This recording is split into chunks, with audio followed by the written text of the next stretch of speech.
Voici une solution de chatbot que j'aime beaucoup, Chatbase. C'est la homepage et on va donc se créer un compte. Moi, j'ai déjà un compte dessus, je vais juste me loguer. Et sur Google, allez hop, on est parti. Pourquoi Chatbase est intéressant? Parce que Chatbase peut être utilisé par l'utilisateur final sans se créer un compte sur Chatbase. Contrairement à d'autres bots, enfin d'autres outils de chatbot comme Po ou GPT, enfin les GPTs, où il faut avoir des comptes GPT-4 payants pour pouvoir accéder aux GPTs. Et sur Po, il faut juste un compte gratuit certes, mais il faut se créer un compte. Sur Chatbase, pas du tout besoin d'avoir de compte pour accéder au chatbot. Par contre, il faut un compte pour le créer. Vous arrivez sur cette page, bon, le bouton est central, il est assez basique, on va créer un nouveau chatbot. Dans la version gratuite, attention, vous êtes limité à 400 000 caractères. 400 000 caractères, c'est quand même, je crois que j'avais fait le calcul, 120 pages de bouquin. Enfin, de bouquin écrit petit, format poche. Donc on peut mettre beaucoup de contenu dedans. On peut mettre du PDF, du doc, du texte tout court qu'on copie-colle. On peut mettre des sites web, attention qu'il n'y ait pas trop de caractères non plus. Du Notion, enfin on peut vraiment mettre pas mal d'éléments dedans. Ça c'est assez intéressant par rapport à d'autres aussi.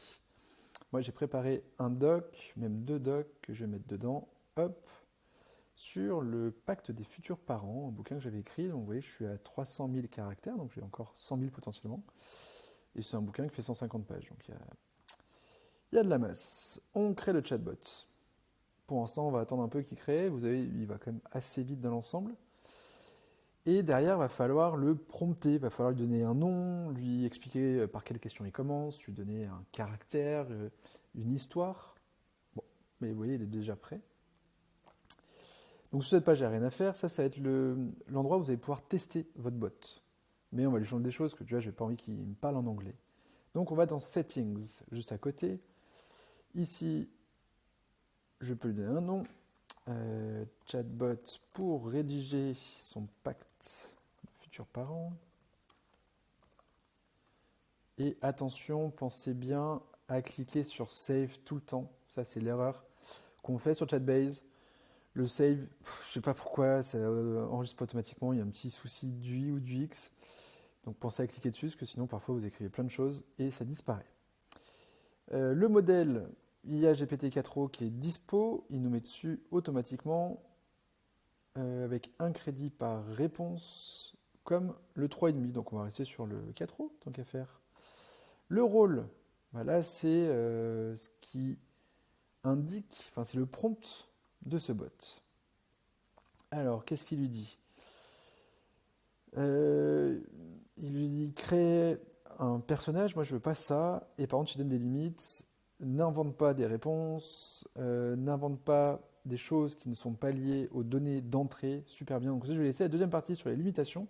Par contre sur le rôle, moi je me suis écrit tout un rôle qui est là, assez long, sur Madeleine, qui est une coach de couple, pour aider les parents à rédiger un pacte de futurs parents. Là, vous pouvez mettre la température, donc plus ou moins créatif par rapport aux éléments. Je ne vais pas trop le bouger, je vais le laisser plutôt réservé, qui reste bien sur ce que je lui ai apporté en source. Pensez bien à save à cet endroit-là, sinon vous avez perdu les infos. À quoi va ressembler l'interface? Le message initial, bonjour, comment vous appelez-vous? Hop. Pas besoin de messages suggérés, hein. Généralement les gens savent répondre, donner leur prénom. Là, pareil, c'est pour écrire autre chose à la place de message. Moi, ça me va très bien. Pas besoin de footer. Le thème, light ou dark, on va rester sur light, c'est plus simple. On peut mettre une photo de profil pour la coach. Et je vais l'appeler Madeleine, votre coach de couple. Vous pouvez choisir les couleurs. Vous pouvez choisir pas mal de choses. Pensez bien à save à nouveau, sinon vous perdez vos modifications. Security, pour l'instant, votre bot il est private, pas de souci. Les leads, là, c'est vous allez demander potentiellement si besoin d'infos en plus, vous allez pouvoir demander les infos aux gens, par exemple leur prénom, leur nom, donc changer les cases, leur numéro de téléphone.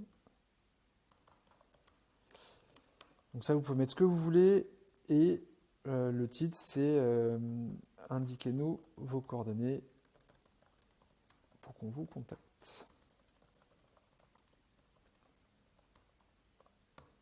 Et donc, du coup, potentiellement, si le bot arrive à la fin, ça va mettre ce petit message, ou si on voit si le bot n'arrive pas à répondre, en tout cas, vous allez pouvoir lui dire, si vous n'avez pas la réponse, mettez cette case pour que les gens mettent leurs coordonnées et qu'on puisse les rappeler.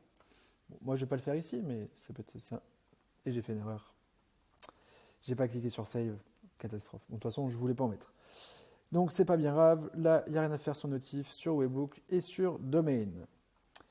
Votre dashboard, ici, vous trouverez les chats que les gens, enfin les discussions que les gens ont fait avec votre chatbot, et donc vous pourrez le corriger. Je vous montrerai comment ça marche. Ici, vous aurez vos leads, et là, des stats supplémentaires pour les versions payantes. Source, très important, c'était les documents de tout à l'heure, on peut en rajouter, on peut le réentraîner, etc. Intégration, c'est qu'en payant, et embed on site, c'est pour récupérer le lien. Donc là, vous pouvez avoir un lien iframe ou un script à mettre directement dans votre site pour que le bot apparaisse sur une page web. Moi, ce n'est pas le sujet. Ce que je veux, c'est surtout qu'il soit accessible online. Donc, si je copie ce lien, les gens pourront y accéder. Mais d'abord, on va vérifier s'il tient la route. Alors, on va le tester ici. Hop, Sylvain. Qu'est-ce qui m'embête? Et j'arrive déjà à ma limite de message. Donc, il ne veut pas me répondre. Il n'est pas sympa du tout. On va aller sur notre page. Est-ce qu'il va bien vouloir ici? Et non. Donc je n'ai plus de crédit sur mon compte, c'est catastrophique. Je suis désolé, je ne pourrais pas aller plus loin que ça. Mais je vous ai montré l'essentiel, comment le configurer. Ratez rien, appuyez bien sur Save tout le temps. Et derrière, dans votre dashboard, du coup, vous trouverez les résultats de chacune des conversations avec un taux de confiance dans la réponse. Et si vous voyez que la réponse n'est pas complètement juste et que ce n'est pas ce que vous vouliez que le bot réponde, vous pouvez répondre à sa place pour le réentraîner par rapport à de nouvelles données. Voilà, vous savez tout. Chatbase, très bien pour moi pour un POC, un MVP pour tester, parce que vous voyez, c'est très limité derrière en termes d'usage. Donc vous ne pourrez pas faire tout ce que vous voulez avec. Pour autant, pour montrer que ça marche et pour montrer l'intérêt et pour faire une démo, vraiment très efficace. Et après, les comptes payants ne sont pas si chers, donc peut-être que vous pouvez jouer aussi. Bon usage, faites-moi vos retours.